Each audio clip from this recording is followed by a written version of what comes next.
We're going to explore the language to chapter 3 to chapter 5 metaphors inside today's video.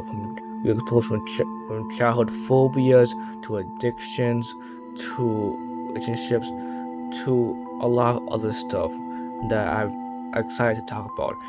So here's going y'all, we are over here. Welcome back to another Learn Language to Say video. Welcome back to another metaphoric video. And before we start the video, I'll say a quick thank you for everyone who supported me on last video. My last video got over 100 views. I know that doesn't sound loud to a lot of you guys because you see all these YouTubers getting thousands of views every day or even more. But it's a lot for me because I'm a beginner YouTuber. Thank you all so much for my idea. Anyways, I'll get straight into this video. Last time I didn't intro too long. Anyways, also spoilers for Little Numbers 2, Chapter 3, Chapter 5. Anyways, let's change the video. Chapter 3 has to do with kids' imagination, basically your childhood phobias. When we were a child, we were afraid of things that we aren't afraid of anymore, such as being scared of the dark. After getting past the falling elevator, we see a dark room with hospital beds. Despite it being dark and creepy, it is similar to regular hospitals in the world. It's just more clean and organized. Actually, we are probably afraid of doctors and hospitals. A child's imagination is big. I may think places like hospitals are scary. I don't know about you, but I used to hate taking shots when I was a child. Some may even think a hospital being a dark place with beds being everywhere and real machines everywhere. Those machines that are used on patients in hospitals could concern us and even scare us a little. Stuff like surgery could concern us when we were a child. Anyways, that's metaphor. The next metaphor also has to do with the child's imagination. Minor kids are one of the creepiest things to us as a child. Even as we get older, we don't lose this fear. When we were children, we probably think that maggots and other human-like things are staring at us behind our backs. As a matter of fact, inside the game, the maggots only stop chasing us when we shine the light on them. We may have thought the same way when we were children. Have you ever been to one of those malls and you see those mannequins? As children, we may have felt that like those things were watching us behind our back. When we turn around, they stop looking. Just like in the game, it's all childhood phobias that we quickly get over. As I said before about children thinking about what hospitals contain, in the market section of the hospital, there are a lot of beds with patients all over them. There's quite a wisdom about how kids look at hospitals. It all has to do with interpretations. The kids could even think that the patients are looking at them sometimes, not to offend anyone that have been hospitalized before.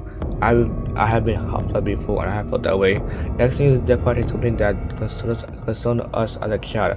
After escaping some of the market, we reach an asylum. We don't know what asylum is. It's a special area for people who have certain disabilities. Actually, we may have thought of people who are mentally ill and couldn't control themselves of doing certain things, or just like the market in this scene. My pretty good that's right now. Look at her though. Yeah, we get more attacks! Oh my god, I forgot about her. All out to get her, such as in the last scene on the mannequins. However, when we get older, we realize that it isn't all true. We know why they are like that, and we end up even feeling sorry for them. Our power growing up and letting reality hits you. The last metaphor in the hospital chapter also has to do with how children see hospitals. After escaping the market and defeating the Hat, we encounter the being who is behind all this, a terrifying doctor who is hanging from the ceiling. He crawls around the scene and operates on his patients, aka the mannequins. In real life, children don't quite understand how the doctor can do surgery and save a person's life. One of the child's worst fears is having a doctor that acts the same way as the doctor in Little Numbers 2. Some children even may think this way, but as we get older, we understand things we couldn't understand when we were younger. In some way, when we were young, we interpreted a lot of things. When we get older, we start to understand what's real and what's fake. Alright, now it's time for Chapter 4 metaphors. In Chapter 4, we learn more about the residents of the Pale City and the reference to the TVs. When we escape the hospital chapter, and you go outside, we immediately see a lot of TV. Chapter 4 and Chapter 5 had to do with addictions. The main addiction portrayed is TVs and social media. We see an example of this when a human drops to a senior and into a TV. In the next one, it's clear that they are all addicted to TVs. They only pay attention to the screens. And don't even recognize Mono in 606. They will watch They watch the show at any cost. They even watch TV while they are showering. I'm pretty sure you know how this is a metaphor. In the real world, we are all on our phones. Whether that be texting, watch a video, play a game, it's fair to say that we are all addicted to our phones to a point. One thing that we do spend a lot of time on is social media. We scroll through Instagram, Facebook, Twitter, and other social media platforms mindlessly sometimes. Sometimes we don't even know when people are talking to us. So to other viewers to completely ignore mono and six, especially when we are listening to music or watching video. We might get a little annoyed when somebody disturbs our privacy. When we get closer to the viewers and disturb them, they get angry and attack with some sort of blue ways, especially when we turn off the TV. When we get older and have a lot of responsibility, including jobs and family, we want to have those times that we take breaks to let no one disturb us. But it's important to remember that spending time with the people you love is more healthy for your mind than spending time on your phone or on TV. One thing I wanted to mention is similar to the scene where we see the viewer in the bathtub watching TV. People actually use their phones while in the bathroom, even when they are showering, similar to the scene with the viewer. It has to do with the level of your addiction. You have to limit yourself. You have to start limiting yourself and create self-discipline to avoid using your phone all the time. The thing of low nightmares too is escapism. Escapism means a tendency to seek distraction and relief from unpleasant realities, especially by seeking entertainment or engagement in fantasy. Throughout the game, we see signs of that. People are escaping to mostly TVs. Similar to real life, we all like to escape to something when we are sad or stressed out, mostly our phones. It's better to talk to someone if you are experiencing depression and a lot of stress, but we think it's weird to ask someone for help. We are too afraid that they're gonna say we are weak and our mental part may get worse. So we resort to other stuff that isn't healthy. I'm not talking about phones or games. I'm talking about other bad addictions such as drinking and smoking. A lot of people think drinking, smoking, and other unhealthy stuff will make us feel better. That's not the case, however. Stuff that you can do that is healthy and effective is doing something that you love. For example, I love playing campaign games, and a game that we are covering, Little Nightmares 2, one of the games I used to play when I felt down. It made me so much happy. It made me so much happier because I'm doing something I love. We even see the worst kind of escapism inside of the game: suicide. Humans taking their own lives. In this scene, you see a lot of the viewers falling out of buildings, staring at a single tower. So it's some sort of escapism for them, thinking that their life would be better if they do that. Let's put this into reality. In real life, suicide is the third leading cause of death among young ages, according to suicide statistics and facts and the CDC. There are approximately 800,000 people who commit suicide every year. In 2019, 12 million adults seriously thought about suicide, 3.5 million planned a suicide attempt, and 1.4 million attempted suicide. It's sad and concerning to see people taking their own lives in the game, but in reality, it's the same. I'm completely sorry as you are right now. It's terrible how it is. In the game, when I saw the scene, I kept thinking why Tales Studios, aka the developers of this game, and the story writers, included that scene, but now I know why. Best thing to do if you fall into depression and even suicidal thoughts are to do something you love and spend time with people who will bring you up and make you happier. This could be your parents, family members, or a friend. No matter who it is, reach out before it's too late. Something that can boost your confidence and feel better for yourself exercising and pushing your limits. For example, saying that I will do 5 push-ups and doing 15 push-ups instead. That stuff will make you feel better by yourself. Alright, this is the final metaphor for chapter 4. As the game passes all the viewers, we face up against the Thin Man. However, the Thin Man has 6, and you have to go save her. He goes beyond his limits and pushes himself to keep going even when he's hurt. It shows how far Mono will go for his goal and save his new best friend. Similar to real life, we will do something similar if somebody we love is in danger. We will go beyond our limits to save him or her, no matter the cost. Alright, now it's time for chapter 5 metaphors, the final chapter, the single tower. Chapter 5 also had to do with addictions. As the game passes all the doors in the signal tower, we meet Six, but she is now twisted and deserted. She holds her music box and keeps it close to her. She puts it down because he trusts Mono, but when Mono hits it to get her back to normal, she gets angry and starts to attack him. Similar to real life, we may want someone to get over a bad addiction, but whenever we try to get him or her to get over it, the person gets angry and maybe start yelling. Just like how Six grew angrier every time Mario hits the music box. So, a final metaphor for this game that we talked about is relationships being broken. After Mono saves Six, a massive ice appears and starts to chase down Mono and Six. Mono and Six end up getting split off by a gap. Six catches Mono hoping that she would pull up as she always did, and ends up dropping him into the abyss. Similar to real life, relationships are often broken. One thing that could resemble this is divorce. You get married, you do it because you love somebody, but that love could quickly wear off and could get into some fights. According to divorce sites and CDC, there are approximately 2,419,196 divorces per year. Relationships are often broken and could lead to one another feeling depressed, especially when they try so hard to save you in your darkest moments. Just like how Mono felt after Six dropped him.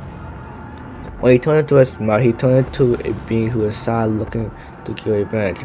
That's why this kid in a loop. He wanted to save his past self from his ultimate fate, but no matter how much he went away from it, it will still get to you. One of those things in life is death.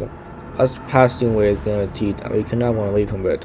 That's why it's important to spend this precious time on us wisely, having unforgettable memories, having like go on vacation with family, and don't do work all the time. Know what's important. That's it for today's video. That's all the metaphors for Little Nightmares 2. I hope you all enjoyed. Before I end off, I will talk about chapter 4 though. I also have to do a lot of research on this. I guess again I'll link all the references, our website I use for reference in the description down below. If I don't, sorry about that. I'll try my best to remember. Anyways, one thing I want to talk about is when I said about the worst kind of escapism that was shown inside the game, which is 430 suicide.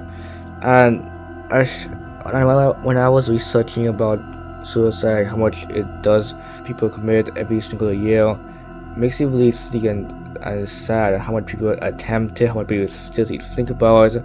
Well, it's sad how our world is now. I mean, you look at Little Nightmares 2, you see a depressing world where you see no hope, and now that seems for some people it's sad and crazy. But the best thing to do is to always help out people. That's hopefully that keep your mind, not make fun of people, and like know how to control yourself.